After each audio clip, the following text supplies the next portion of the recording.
दो टाइम भोजन नहीं पा रहा है, नौकरी नौजवानों को मिल नहीं रही है, पढ़ करके सड़क पे घूम रहे हैं, बीटेक घूम रहे हैं, एमबीए करके घूम रहे हैं, बीटीसी करके लड़कियां लड़के घूम रहे हैं, नर्सेस की ट्रेनिंग करके हजारों की संख्या में पूरे प्रदेश में लड़कियां बेकार हैं। क्या नई सरकार में विपक्ष में हैं तो हम इसमें सरकार का ध्यान आकृष्ट करें, सरकार पे दबाव बनाएं कि इन चीज़ों पे ध्यान दे, क्योंकि सरकार बार बार आवाज उठाने के बाद सरकार कहीं इस पे ध्यान नहीं दे रही थी। देश है न कोई वो है फरमान है, जबरदस्ती पुलिस के डंडे के बल पर समस्त कांग्रेस जनों को उत्तर प्रदेश के जिले जिले में रोकने का प्रयास किया गया, घरों में अरेस्ट किया गया।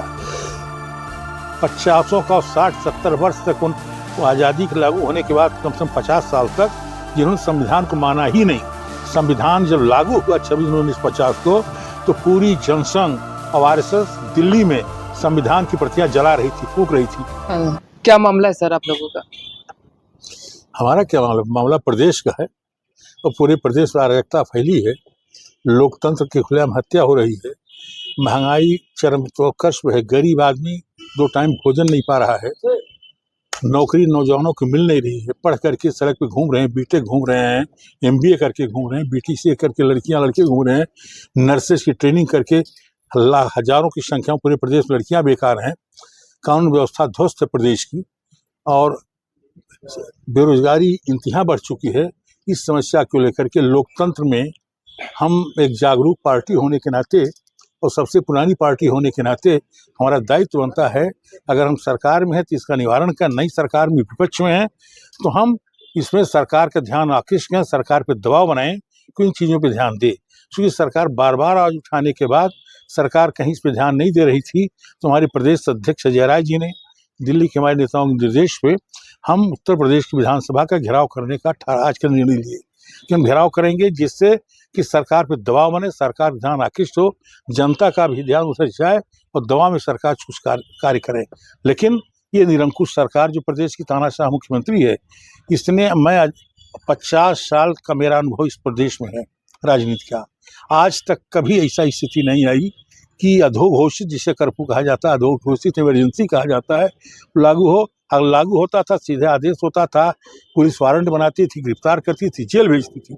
लेकिन यहाँ न कोई आदेश है न कोई वो है फरमान है, जबरदस्ती पुलिस के डंडे के बल पर समस्त कांग्रेस जनों को उत्तर प्रदेश के जिले जिले में रोकने का प्रयास किया गया, उनके घरों में अरेस्ट किया गया कि लखनऊ ना पहुँच पाए। इस तरह की स्थिति लोकतंत्र की इससे बड़ी वो नहीं हो सकती और लोकतंत्र की हत्या है।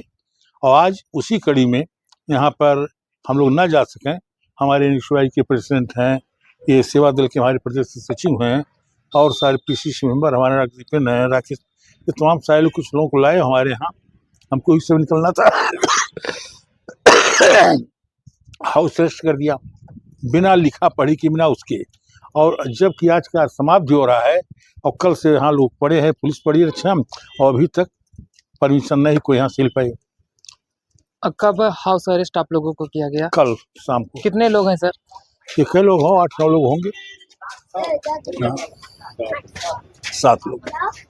सर पीएम मोदी का सीधा निशाना है विपक्ष पर कि विपक्ष संविधान को जेब में रखती है और हमारी सरकार संविधान को जनता के बीच में रखे। ये वो व्यक्ति बोल रहा है जिसकी पार्टी 50 का 60-70 वर्ष तक उन आज़ादी के लागू होने के बाद कम से कम 50 साल तक जिन्होंने संविधान को माना ही नहीं। संविधान जब लागू हुआ 26/1950 को तो पूरी जनसंघ और आरएसएस दिल्ली में संविधान की प्रतियां जला रही थी, फूंक रही थी। वो कहते हैं नहीं, इसको नहीं मानेंगे, तिरंगे को नहीं मानेंगे, हमारा झंडा भगवा है और मनुस्मृति से देश चलेगा। और वो लोग आप बेहपन सी बात करते हैं संविधान की रक्षा की। लेकिन आज हरियाणा और महाराष्ट्र की गुज पूरा देश देख रहा है। हरियाणा और महाराष्ट्र की जीत का जश्न पूरा देश देख रहा है, तो ये कैसे कह सकते हैं? ये क्यों भूल जाता है कि केरला, कर्नाटका, तमिलनाडु यहाँ जीरो की स्थिति में समाप्त हो चुके हैं। है क्या? ये कुछ प्रदेश ऐसा है, मध्य प्रदेश, उत्तर प्रदेश, राजस्थान, ये गुजरात, जो कि इन्होंने नंगा नाच हिंदुत्व का कर रखा है और हिंदू मुसलमान के नाम पे चुनाव करते हैं। इनका कोई मुद्दा आते बताओ, कोई भाषण प्रधानमंत्री बोल रहे थे कल, एक भी सब महंगाई बोले, एक भी सब बेरोजगारी पे बोला उन्होंने? मणिपुर जल रहा है, मणिपुर पे कोई सवाल उठाया? मणिपुर को इनका चल के गया जो जल रहा है मणिपुर। ये मंदिर, मस्जिद के नीचे मंदिर है, ये कर्नाटक में क्यों नहीं मिल रहा है? केरला में क्यों नहीं मिल रहा है? तमिलनाडु में क्यों मिल रहा है? वहाँ हिंदू नहीं क्या? लेकिन हिंदू पढ़े लिखे हैं, हिंदू सेकुलर हैं, इसलिए ये 3-4 स्टेट है जहाँ पे स्थिति इनकी बनी हुई है। और हार जीत तो झारखंड में कैसे हार गई बुरी तरह से। तो आपने नाम लिया, झारखंड का नाम नहीं लिया। 370 हटाने के बाद उन्होंने कहा सब कुछ हमारा है, कश्मीर को हार गए। जी और ये नहीं, 1985 के चुनाव में 84 में 2 सीटें पाए थे। जी सन 52 से लेकर के तमाम ऐसे आज 1 सीट 2 सीट 4 सीटें लोग पाते रहे, तो आज जीत गए हैं तो बात कर रहे हैं। हाउस अरेस्ट आज आप लोग हुए, तो क्या कहना कल चाहेंगे इस चीज को लेकर? क्या कहना चाहिए, क्या ख्याल होगा जो हाउस अरेस्ट आप लोगों को किया हाँ गया? कि उनके सरकार के खिलाफ प्रदर्शन करने कांग्रेस लोग पूरे प्रदेश से न जा सकें, जी इसी को रोका गया है। और कांग्रेस के लोग इसके बावजूद जी पूरे प्रदेश में स्थिति रोका, और ऐसा नहीं है। इसके बाद बस्ती से ही 100-150 लोग पहुंच चुके हैं वहाँ, और पूरे प्रदेश से पहुंच गए हैं। प्रदर्शन हमारा होगा, गिरफ्तारी होगी चाहे जो हो, क्योंकि लोकतंत्र को कायम किया कांग्रेस ने, संविधान बनाया कांग्रेसियों ने, तो संविधान विरोधी सभी क्या बात करेंगे। ये तो आज नेहरू पर बात करते हैं, जो नेहरू के पैर की धूल नहीं है। ये मोदी और शाह, उनके पैर की धूल नहीं है, और नेहरू की बात करते हैं। ये आज भी बात कर रहे थे, क्या नाम, कल जोगी बोले ये देश बाबर और औरंगजेब से नहीं चलेगा, रामकृष्ण से चलेगा। तो बाबर तो 1000 से पहले यहाँ था, 4 साल राज किया, उसके नाम पे कहाँ क्या चल रहा है। औरंगजेब 700 साल पहले था, उसके नाम पे कहाँ चल रहा है। लेकिन ये सच्चा उनके नाम पे नहीं चल रहा, लेकिन ये देश राम और कृष्ण के भी नाम पे नहीं चलेगा। ये देश चलेगा संविधान के नाम पर, संविधान की तरफ चलेगा। किसी धर्म विशेष के तहत ये देश नहीं चलेगा। न सनातन से चलेगा, न शरीयत से चलेगा, न इस्लाम से चलेगा, न बुद्धिज्म से चलेगा। ये चलेगा संविधान से। आजाद भारत में, अब आजाद भारत के पहले मैं दावे के साथ कह सकता हूँ, अंबेडकर से विद्वान न कोई पैदा हुआ न पैदा होगा। आज भी कोई देश के अंदर इतना पढ़ा लिखा व्यक्ति नहीं जो अंबेडकर थे, है ही नहीं कोई। अंबेडकर तो पढ़े तो दे, अंबेडकर के प्रसंग बराबर नहीं है।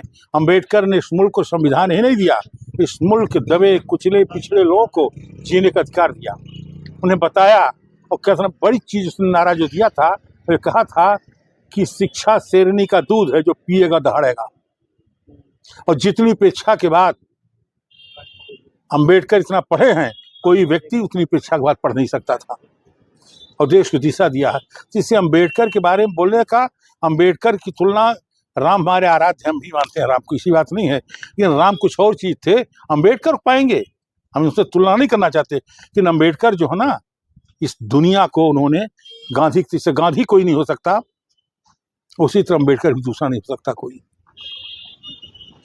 एक प्रदेश का जो वो था, क्या नाम है, गली कूचे का निकाला हुआ, जिसको क्या कहते हैं, उसको तरीपार कहते हैं। एक तरीपार नेता अंबेडकर के बारे में सवाल उठाए, से दुर्भाग्य की बात कुछ हो नहीं सकती। ठीक सर, धन्यवाद।